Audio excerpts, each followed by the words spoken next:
Well, howdy, I'm Robert Carter from the Museum of York County. I'm an educator and interpreter here, and it's time for another creature feature. And this week's creature is going to be the snapping turtle. Common snapping turtle, also in Latin terms, Chelida serpentia. It's called serpentia because the head is somewhat snake-like, because when you have your turtle, it sticks its head way out and moves it around. So it's almost like a snake. So that's where that scientific name comes from. What we have right here is the shell. Okay, and the shell is covered with these little plates, and it's called a carapace. So the shell is called a carapace, the upper shell is, and it's covered with these plates. And the plates are made of keratin, the same thing that makes up your fingernails and your hair. So it's pretty amazing. This is really tough. This outer part is really tough. And it's the same thing as your hair. The inner part is actually bone. So you have bone covered with the carapace. The carapace is made of that keratin. And here on the carapace, you can see the little sharp points that are common on the snapping turtle. Little sharp points here along the back. This is where the tail is going to come out. And on the bottom, it's missing. There's another layer called the plastron. And typically these are missing. If you find a turtle shell, the plastron is oftentimes missing. And in most turtles, the plastron is fairly large, and it makes it possible for the turtle to completely pull all of their appendages up into the shell for protection. But it's not like that with snapping turtles. With snapping turtles, that plastron is much smaller. So the way they protect themselves is they burrow down in the mud. And they'll just hang out there, they'll be able to stick their nose up and get some air. But that's how they protect themselves. Another thing that helps them protect themselves is their temper. They have a terrible temper.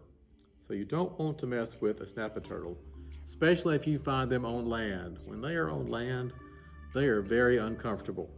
They are not happy campers. So they will bite you. And you don't want them to bite you. It's right here, you can see their skull and their mouth, a fairly large mouth. And they have a fairly strong bite. Now, you may have heard of snapping turtles biting off digits before, fingers. That's going to be the alligator snapping turtle. They have a much stronger bite. These have a strong bite, may not take your finger off, but it's not something you want to deal with. And it has the bony skeleton, but then right here, this kind of brownish part, that is more keratin, just like you have in your hair. It's on the top jaw and on the bottom jaw. Pretty amazing that, and they call this a beak. And they call this tip here a beak. And you can see it has little sharp points like you would find like on a chicken beak. So that's where that name is coming from.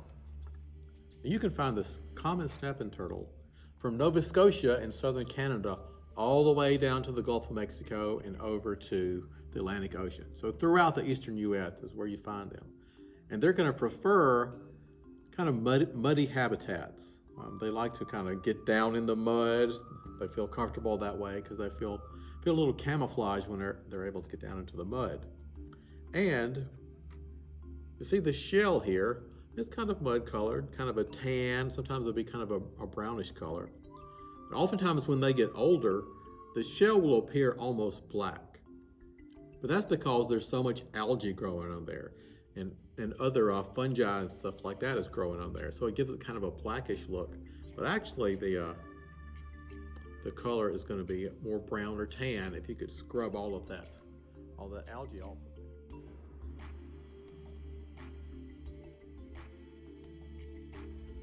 All right, so here we can see our turtle. Look at how long that head is. You see how it's kind of serpent-like, kind of snake-like. Look at how long the tail is. It's almost as long as the shell itself, and it's covered with little bumps. That's pretty common. Now, this is a young snapping turtle. This one is actually vulnerable. It could be eaten by other turtles or by, alligator or something like that. Once they get large, nothing really messes with a snapping turtle. They're big, they hide in the mud, and they have a bad temper. So nothing really wants to mess with them. And you can see it's right here on the edge of the water. And they want to spend most of their time in the water. Just about the only time they go on land is to lay their eggs. And they would crawl up on the land. They like more of a muddy or clayey area to lay their eggs. So that's what they would do. And they crawl up on the land, they lay their eggs, and then they go back to the water. That's pretty common with all the reptiles that live in water. They're always going to go back to land to lay their eggs. Now, the temperature determines the sex of the eggs. The temperature is around 68 degrees or a little bit below that. Probably going to be mainly females that get produced from that clutch of eggs. The temperature is between 70 and 72. No, it's probably going to be a mix of male and female. But if it's greater than 72 degrees, then primarily going to produce males. So really cool, something we don't understand yet. Now see, this shell is pretty small. When they got bigger, Native Americans, they would eat the turtles. And then they would take the shells and dry them out and clean them. And they would fill them with pebbles or dried corn or something like that and use it to make shakers, either to shake with their hand or they would put them on their legs, and when they would dance, they would kind of stomp their legs and it would make a rattling sound. So it was really important in Native American culture. All right, so this little fella here, if he survived, he would get to be about 8 to 12 inches in length and weigh, maybe 30 to 40 pounds. I mean, still a big turtle. This is much different than its cousin, the alligator snapping turtle. Alligator snapping turtle can be up to 150 pounds, sometimes even more. Now, you can find common snapping turtle all over the state, but you're not going to find an alligator snapping turtle here in South Carolina. You've got to go to Georgia or the Gulf Coast states. Now, the common snapping turtle is primarily a carnivore, and pretty much if it will fit in their mouth, they will eat it. Like you see here, we have a mollusk. They could eat some mollusk. So bird eggs, they will eat bird eggs if they can find those. Small fish, other turtles, if it fits in their mouth, they're going to consume it. Now, one of the tricks that they play is they have a little projection on their tongue. Then it looks like a little worm, and they wiggle that. It's almost like a fishing lure. And the fish will come towards the snapping turtle to look at this little worm that they see.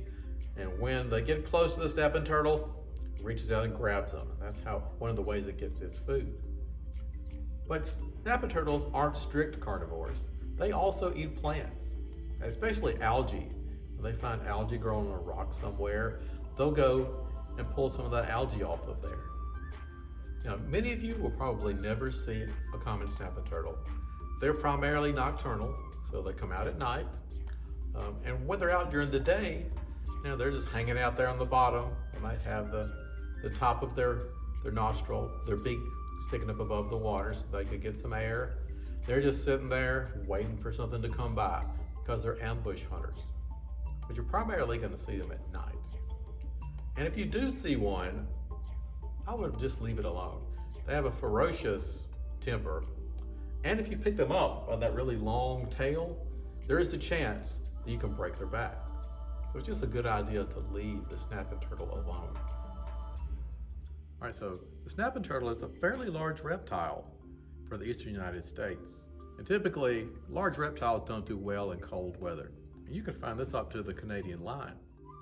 So when it's really cold, like when it's below 41 degrees, they just kind of burrow down into the mud, have their head sticking up so they can get some air.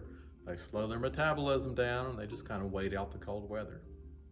But in the summer, when you're walking along a river or a stream sometime, keep an eye out for a snapping turtle. Just don't touch it. So that's it for this week's creature feature. So get out there and explore your Carolina world.